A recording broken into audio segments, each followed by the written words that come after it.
మానవుడు తనకు ఉన్నటువంటి జ్ఞానాన్ని ఆధారం చేసుకుని, తనకున్నటువంటి యోగ్యతలను ఆధారం చేసుకుని, తనకున్నటువంటి ఆయా రకాల జ్ఞానాన్ని లేకపోతే తనకున్నటువంటి పరిధులు ఏమున్నాయో వాటన్నింటినీ కూడా ఆధారం చేసుకుని దేవుణ్ణి మానవుడు వెతుకుతున్నట్లుగా మనం చూడగలం. అయితే దేవుడు మానవుని యొక్క పరిమితికి మించిన వాడు.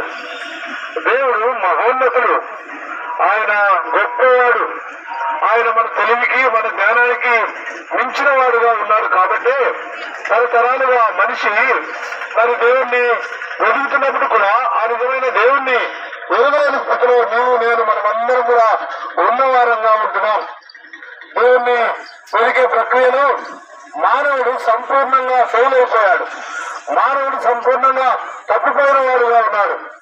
మానవుని ప్రయత్నాలన్నీ చూసినటువంటి దేవుడు, మానవుని ప్రయత్నాలను ఎరిగినటువంటి సర్వజ్ఞాని అయినటువంటి దేవుడు ఆ మానవుని యొక్క ప్రయత్నాలు సఫలం కాలేవని ఆయన ఎరిగిన వాడుగా ఆయనే నేరుగా భూమిపైకి మానవాకారంతో వచ్చాడు. అదే క్రిస్మస్ పండుగ అంటే. దేవుడు భూమిపైకి రావడమే, దేవుడు మానవుని కలుసుకోవడమే ఈ పండుగలో ఉన్నటువంటి ఆంతర్యం. ఎందుకు వచ్చాడు, ఏం చేయడానికి ఈ దేవుడు మానవుని కోసం భూమిపైకి మానవుని ఎదుర్కొంటూ వచ్చాడంటే ఓ రెండు మాటలు చెప్పి మేము ఇక్కడి నుంచి ముందుకు వెళ్ళాలని తలుస్తూ ఉంటున్నాం. ఏదైనా ఒక వ్యక్తి గురించి చెప్పాలంటే ఆ వ్యక్తుల గురించి వ్రాయబడినటువంటి గ్రంథం ప్రాముఖ్యమైంది. ఆ గ్రంథమే ఈ పరిశుద్ధ గ్రంథం బైబిల్. ఇందులో వ్రాయబడిన ఒక మాట ఏంటంటే, పాపులను రక్షించడానికి క్రీస్తు యేసు ఈ లోకంలోకి వచ్చిన మాట. ఈ మాట నమ్మదగినది, పూర్ణాంగీకారములకు యోగ్యమైనది. ఇప్పుడు ప్రశ్న ఏంటంటే, ఎవరు పాపులండి?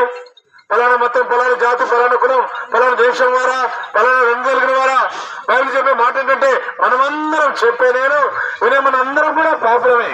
మనకు జన్మత మన యొక్క జన్మలోనే మన డిఎన్ఏలోనే పాపం ఉంది.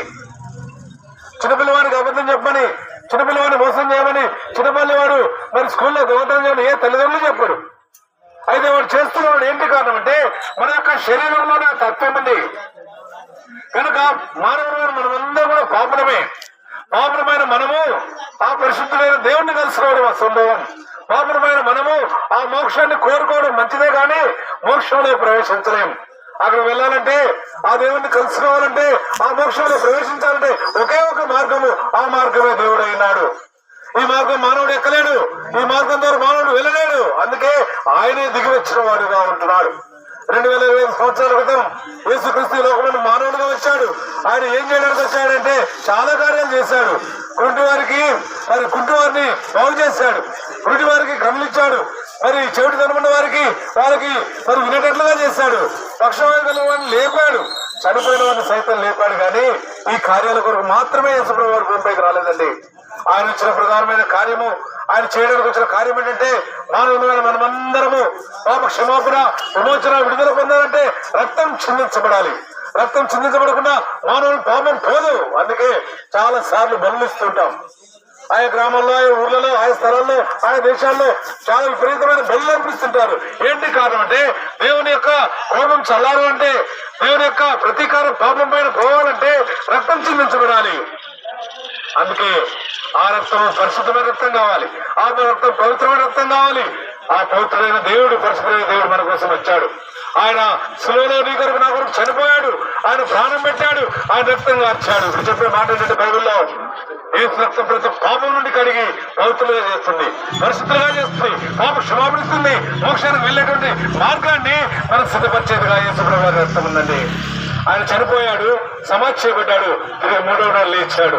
లేచిన యేసుప్రభువు వారు ఆరోహణమై మరి ఆయన వెళ్ళిపోయాడు. ఆయన సెలవిచ్చాడు, వెళ్తూ వెళ్తూ నేను మరలా వస్తాను, నేను వచ్చినప్పుడు మరలా మిమ్మల్ని తీసుకోవడానికి నేను వస్తానని. ఈ మధ్య కాలంలో చేయాల్సిన సంగతి ఏంటంటే బైబిల్ ఒక మాట స్పష్టంగా రాయబడింది, మన పాపం మనం ఒప్పుకున్నట్లయితే ఆయన నమ్మదగిన వాడు, ఆయన నీతిమంతుడు కనుక మన పాపాలన్నీ కూడా క్షమించి సమస్త దుర్నీతులు మనం పవిత్రంగా చేస్తాడు, పరిశుద్ధంగా చేస్తాడు. అప్పుడు మనం దేవుని రాజ్యానికి వెళ్ళగలమండి. మన నీతి క్రియలు, మనం చేసేటువంటి ఏ కార్యాలు కూడా దేవునితో చేర్చలేవు. మనం చాలా కార్యాలు చేస్తూనే ఉన్నాం, అవన్నీ మురికి పేలికలని దేవుని వాక్యంలో చాలా స్పష్టంగా రాయబడింది. ప్రేమ స్నేహితులారా, ప్రేమ అయ్యారా, ఇది మతం కాదు. మీరు ఎక్కడున్నారో ఆ స్థలంలోనే ఈ మాట చెప్తే చాలు, యేసు ప్రభువా నేను పాపిని, ఓ పాపం నన్ను క్షమించు, నా నీడతో నన్ను కడుగు, నన్ను శుద్ధిగా చేయి. ఈ మాట చెప్తే చాలు. కులము, మతము, జాతి, ఊరు ఏది మార్చుకోవాల్సిన అవసరం లేదు, పేరు మార్చుకోవాల్సిన అవసరం లేదు. మన హృదయం మారితే చాలు, హృదయంలో తలంపులు మారితే చాలు. ఈనాడు మానవుడు భయంకరమైన అతిక్రమాలు చేస్తున్నాడు, భయంకరమైన పాపాలు. సొంత బిడ్డను తల్లి చంపేస్తుంది, తల్లిని బిడ్డ చంపేస్తుంది, తండ్రిని కుమారుడు చంపేస్తున్నాడు.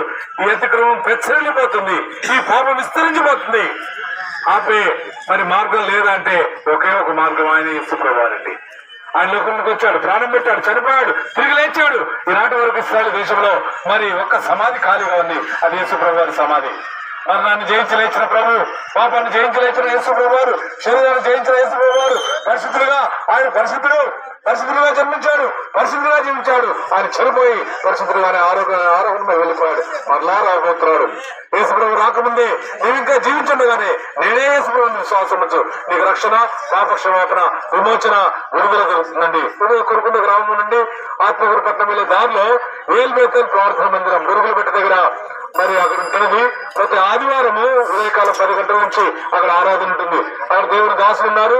ఈ మాటలు మీకు ఇంకా విపులంగా తెలియజేస్తారు. మిమ్మల్ని ఆశీర్వదించుగాక. మరి మన కొరకు, మన గ్రామం కొరకు ప్రార్థన చేస్తాం.